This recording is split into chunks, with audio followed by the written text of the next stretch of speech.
I'm Rose. Today we are in the fifth session of this chapter, the new kings and the new kingdoms in the medieval period. Okay, last four videos I have just explained about the origin of different kings and the kingdoms, and also about who were the most important kingdoms which arose during the medieval period. That means during the 10th century, in between the 10th century and between the 10th century and the 12th century, they were the Gujaratihara, Rashtrakutas and the Palas. And also we have already seen what were the weakness of these all kingdoms, why their kingdoms were declined, and after the declination of these powerful kingdoms, who were the important rulers of the small kingdoms which came into power, that were called the Rajput of the northern India, and also the some part of Chalukyas and the western Chalukyas of the Gujarat. Okay, these were the important rulers who came into power. Okay, so after the declination, what are the incident or what are the things happened? So one of the most important Rajput ruler we talked about last video, that is the Chauhan, or we can say Chauhan dynasty, or we can say we talked about the Prithviraj Chauhan III. Okay, so he was the last ruler of this dynasty, or we can say Chauhan dynasty, and how he was executed and how he was defeated, and what was the importance of this Rajput ruler. So when he was defeated, that was the turning point in Indian history. Due to that, because before that, no other foreign ruler came to India. There were, but they didn't came or settled down in India. But after this, that means after the defeat of Prithviraj III, there was the what we call establishment of the Turkish rule in India. That means Muslim rule in India started. So from here, the era changes in India. Okay, so this is what happens in the last four video I have explained. Today we are going to start the new topic, that is the Turkish invasion.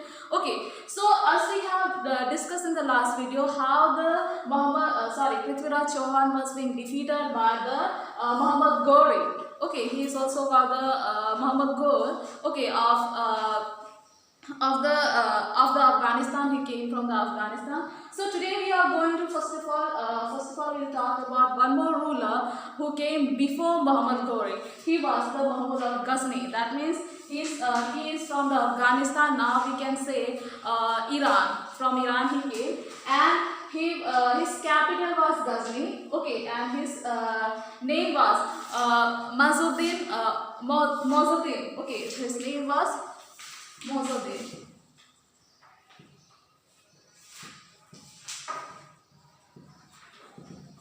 So this was his name, original name. Okay, so he came from the Central Asia. Okay, he was one of the ruler of Afghanistan, and he invaded India 17 times. Okay, actually he came to India to plunder wealth. Plunder wealth, if you talk about to obtain wealth, and that was the main important thing for him when he invaded India.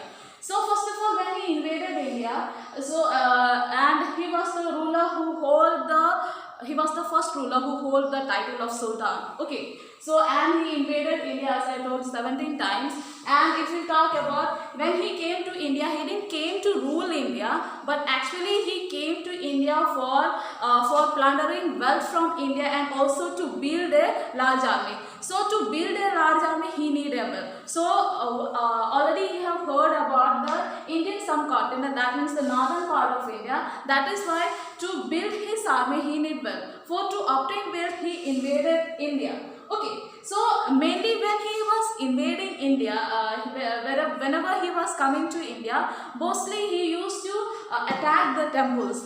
That means, why do he attack the temples if we talk about? Because during that time, mostly the temples were built with so much power and wealth. We can say that there was so much wealth in the temples. They used to keep, whether it is a jewelry, whether it is a gold, whether it is, because during that time the temple was the power of the supreme power of any king. Okay, so if you talk about in the last in standard 6, if you talk about, you can hear about we have learned about how important was the temples, because it was the home of God, and they believed in God. Due to that, they kept the temples. They kept in a special position. Because of that, the image of any deity, or we can say image of any god, they usually made of precious stone or something like gold or the jewelry they used to make. And kings and other merchants also give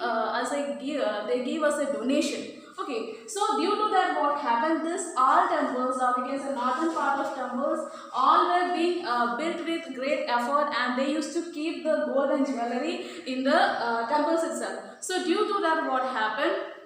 This Muhammad of Ghori, to build his army or to expand his army into a large campaign, what he did, he attacked the different parts, different temples of northern parts of India. Mainly, if you talk about Dhameshwar is there, Mathura is there, and Kannauj.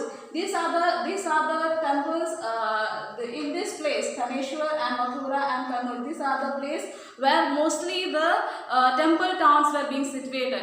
Okay, so mostly he attacked the northern part of India. Okay, and one of the most important thing he told when he invaded India or raided India the last time, he destroyed the Somnath temple in Gujarat. Okay, this was the most destructive one in his Indian history. Okay, so and one of the most important thing if you learn about that is his poet, or we can say his poet, that is Al-Biruni, has wrote the book called Kitab al-Hind. In that he has described how the people of different people of India, he wanted to learn more about the people of India, and also he wanted to learn about India. So one of his campaign, when he raided in India, this Al-Biruni came with him, means he is poet, or we can say he was the poet in his kingdom. So he came with them. He lived many years in India, and he wrote about India, about the Indian people, what are the cultures, what are the tradition of the people of India, and we can we can see in his book in every detail of the way of living of people of India. So this is how this Muhammad of Ghazni, he invaded in AD 997 to 1030. Okay, so when he went back in the after the last campaign, he was being assassinated. We can say he was died in 1010 AD. Okay, so this was one of the important Turkish ruler who came to India for the plundering of wealth and to extend his army. Okay, I'll see you. We'll talk about the another Turkish ruler who invaded India. That is the Muhammad Ghori.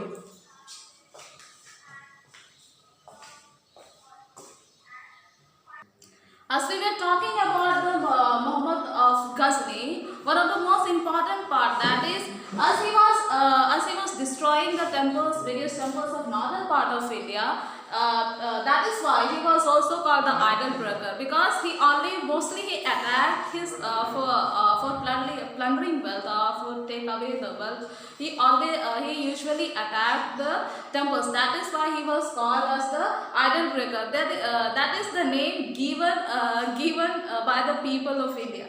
Okay, so this is what we were talking about the Muhammad of Ghazni. Now we are going to talk about the Muhammad Ghori. Okay, so as we in the last video we have learned about the Muhammad Ghori, some part of Muhammad Ghori. He was one of the ruler of Afghanistan, that is born in Shihabadin in Ghurid, we can say in Afghanistan. He was the Sultan of Ghurid Empire. That means he was also the Sultan of Ghurid Empire.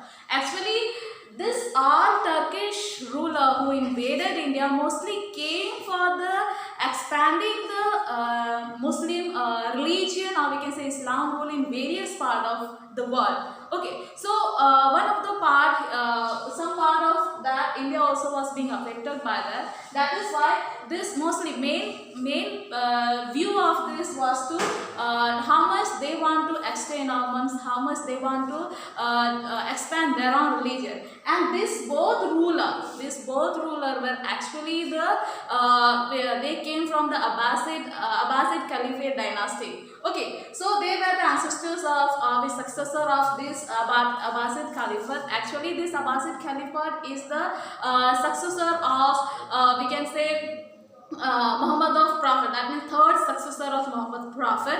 Okay, and this Abbasid Caliphate was also this Muhammad of Ghazni was also one of the successor of Abbasid Caliphate. So Muhammad Prophet, yes, if we talk about the Muslim or we can say Islam, this was being divided into two parts, that is the Shia and the Sunni. So actually these all rulers who invaded India were from the Sunni side. Okay, so this Abbasid Caliphate is actually the successor of Sunni, that means Muhammad the Prophet. Okay, so this all ruler who invaded India, actually the main point of view, or we can say if we talk about main thing was that to how much they want to extend their Islam religion to various parts of the world. So when they invaded India, mostly they invaded, one was for extending the religion, and one was for plundering the wealth. Another was how much they will plunder the wealth, or means take away the wealth, that much they can build their army. That means that is the main important thing of these all rulers. So as we were talking about the Muhammad of Ghazni, now we are going to talk about the Muhammad of Ghori. So he was born in Sihabadin, and we call as the also known as the Muhammad Ghor. He is also called the Muhammad Ghor. So when he invaded India, he invaded India in 1191. But in the first attempt, he was being defeated by the Rajput ruler, most important and the most powerful ruler, that is called Prithviraj Chauhan. Okay, or Prithviraj III. He defeated the Muhammad Ghori in the first battle of Taray. Near the Ajmer. That means in the Rajasthan and the Bundelkhand area. These are the areas where this terrain is being situated. Okay, and what happened when the first defeat? This Muhammad Ghori not only came to obtain the wealth or to plunder the wealth, but also to rule the India. So that is why it is called after the Muhammad Ghori. When he invaded India, it was the turning point of Indian history or in the Indian era. Okay, so in the first battle, he was being defeated by the Prithviraj III, okay, or Prithviraj Chauhan. But in the very next year, in the 1 year, he prepared so much by himself, and he brought a large campaign with that. Means campaign we call like a military force. Okay, with this army, and he defeated the Prithviraj Chauhan, because in the first battle he had to he took the help of various neighboring kingdoms like Kannauj. We have Paramas and Chandelas. These are the important rulers who helped the Prithviraj Chauhan in the first battle of Taray. But when they defeated, they thought that Muhammad Ghori will not come back.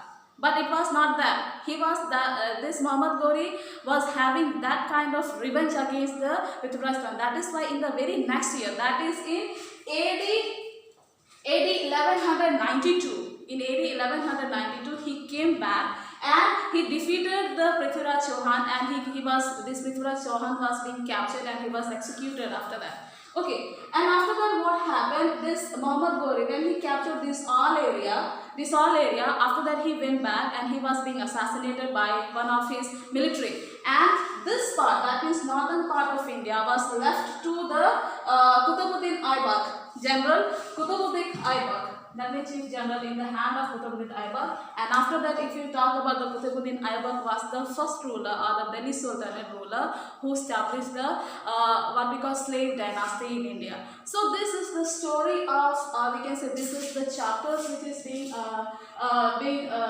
being given this chapter. And in the next video, I will discuss what is the administration of this, how they rule the kingdom in the 12th century. Thank you.